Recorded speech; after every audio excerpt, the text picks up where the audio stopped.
morning, everyone, and welcome back to Suburban Rifleman. We are still here at the range. I actually haven't moved since the last video, but we're going to go ahead and shoot my Belgian Franken rifle here, the Belgian blaster, Jean-Claude Van Blam, if you will. Allow me the self-indulgent pleasure of one really terrible pun per video.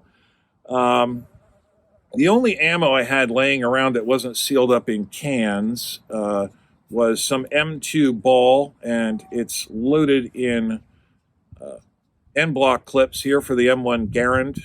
And and by the way, for those of you who may have contributed when I asked for advice on whether or not to shoot the Garand, it definitely looks like the final results of the voting were to go ahead and shoot it. So I will be shooting my H&R 1955 M1 in an upcoming video. But so anyway, I've got some ammo here in N-block clips. I've got some HXP Greek ammo, which was loaded in 1967. And I've got some Lake City, which was loaded in 1974. This is all M2 ball, so it's 150 grains or 152 grains, depending on who you listen to. And it does have a mild steel jacket. Both of these have mild steel jackets, but they're lead core. So let's go ahead and shoot. I have had the rifle out to shoot it a little bit already, but I haven't sighted it in. I've got it bore sighted, basically. So I have a paper target set up at just 100 yards. So we're going to take 3 shots here and make some adjustments to our scope, probably. And so far, I've been pretty impressed with this Hawk 4x35 mil-dot scope. One thing that's particularly impressive is the internal adjustments. Very, very positive clicks. A lot of times with less expensive scopes, you get these clicks that are kind of mushy. This is very, I don't know if you'll be able to hear it, very, very positive clicks. Nice, you know what you're doing. So let's load 3 rounds of Lake City to get started here.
Shabby. Okay.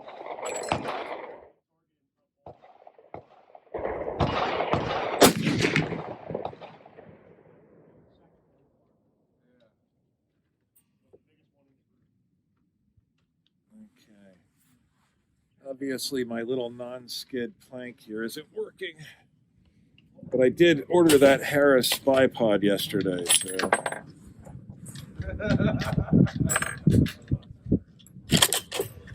we'll just make do.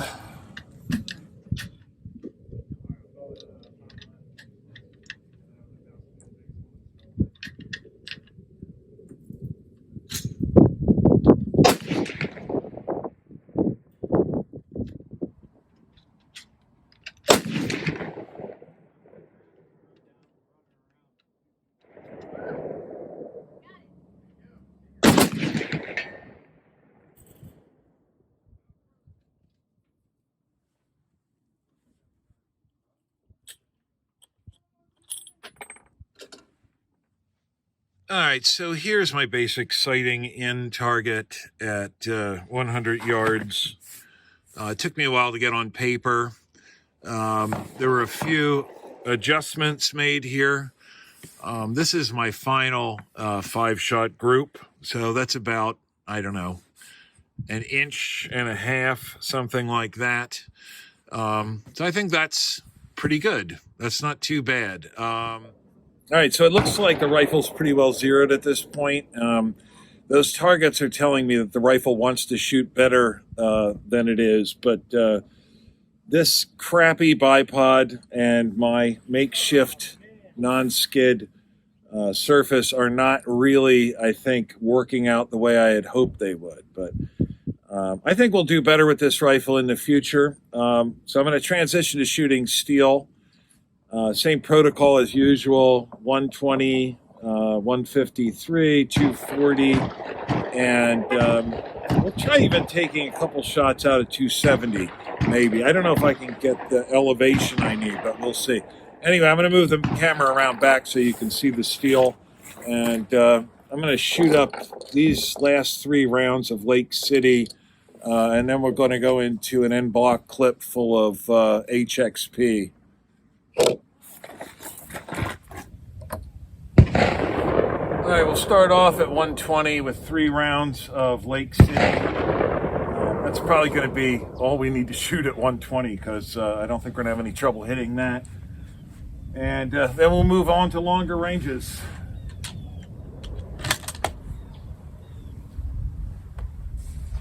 These old sandbags work fairly well. I've been looking into squeeze bags. If anybody has a recommendation for a good rear bag, or particularly a squeeze adjustable bag, I would love to hear it. Please give me your recommendations in the comments.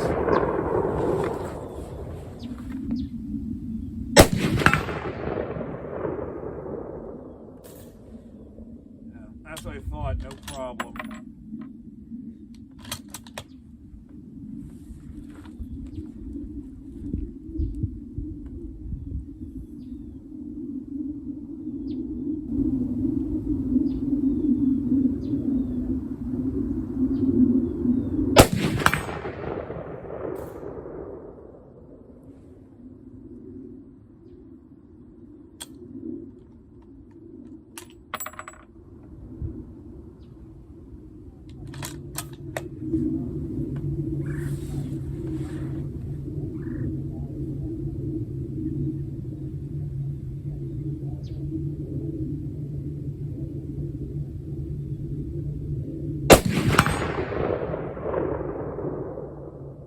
Beat that one up enough.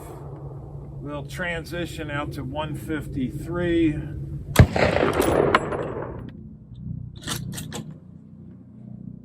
All right, 153.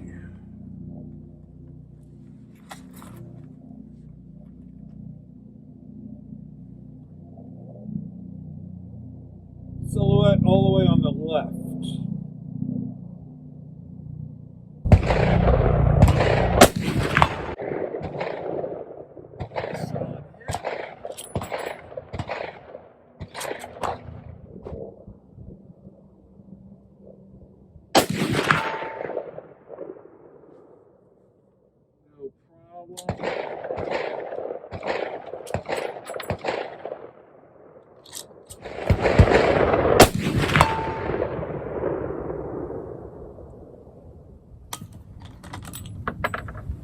All right, we'll try 240 at this point.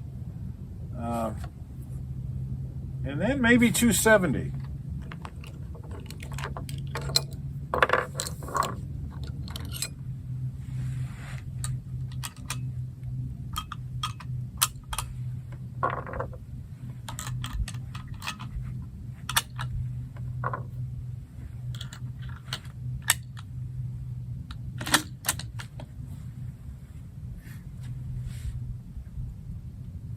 All right, the big silhouette at 240, top left.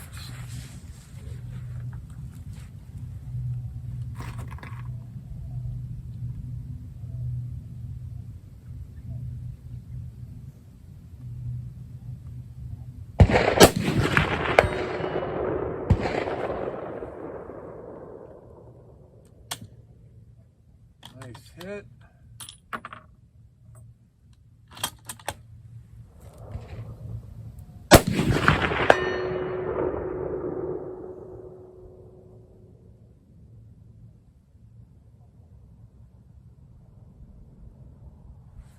Another nice hit. These 150s don't really swing that steel around very much. Oop, I'm losing sand out of my sandbag. I definitely need to get a new squeeze bag.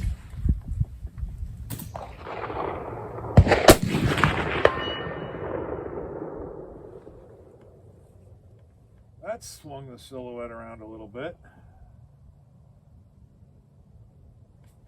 All right. That seems too easy also. So, fleece up some grass here. And I think we're going to try for 270.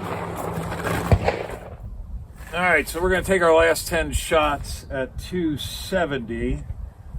That is a set of steel that you see at the top right there. It's just to the left of that green backer.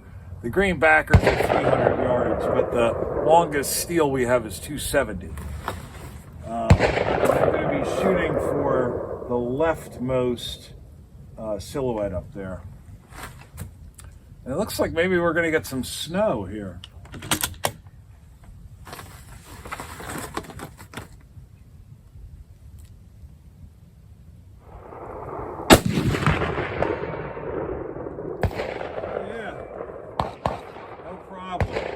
That's a smaller silhouette than the one I generally shoot at 240.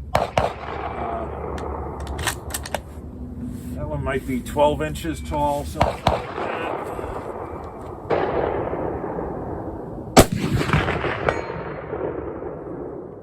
Oh yeah, no problem.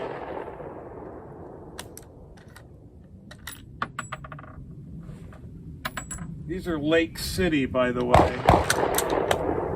This one will be Lake City, and then the two below it are the last two HXPs out of that, the last en-bloc clip full of grease.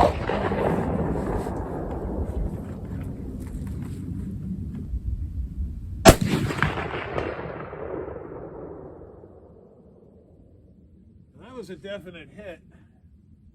I didn't hear the ring. Maybe you'll hear it on the video, or in the audio to this video. All right, these last two shots are HXP.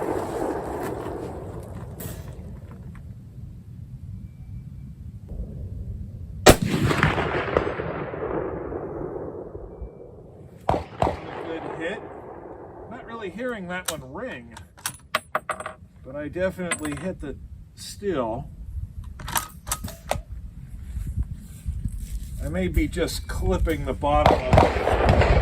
Try going up on marking on my milled up reservoir.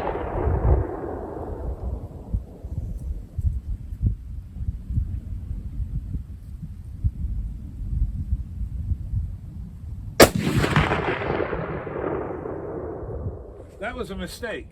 I didn't hit the steel at all, so. All right, last 5 shots, then I got to get to work. I've got things I need to do this afternoon.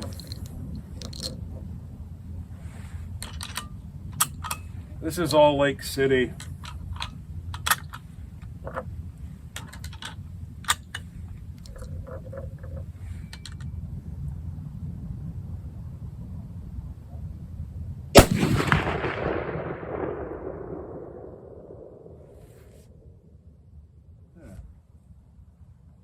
What's going on here? I was hitting 270 quite reliably there in the beginning. There we go.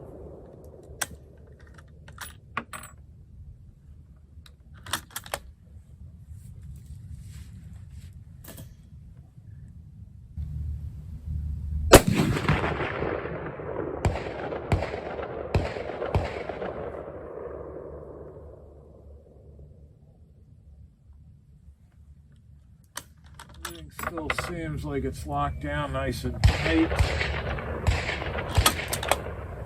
I may be just a bit too critical about this.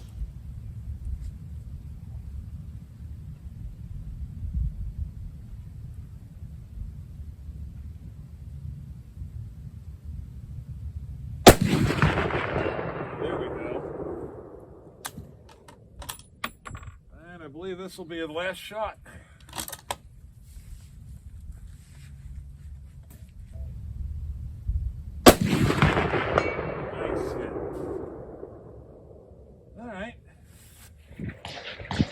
So overall, I'm pretty well pleased with those results. This rifle has been a little bit more of a struggle than some of my others. And it is homemade. It's a Franken rifle. So, you know, I guess I should be pretty impressed seeing as how I put this thing together myself. And it seems to be shooting pretty well, even out to 270 yards. I think we've got some work to do. I think the rifle's good. Definitely, I can't wait to get that new Harris bipod that I ordered. I think that's going to give us a much more solid platform in the front here. Again, one of my ancient sandbags is leaking sand. I got to put a little Gorilla Tape on that. But these have been around for 30 years, and I think they've reached the end of their life.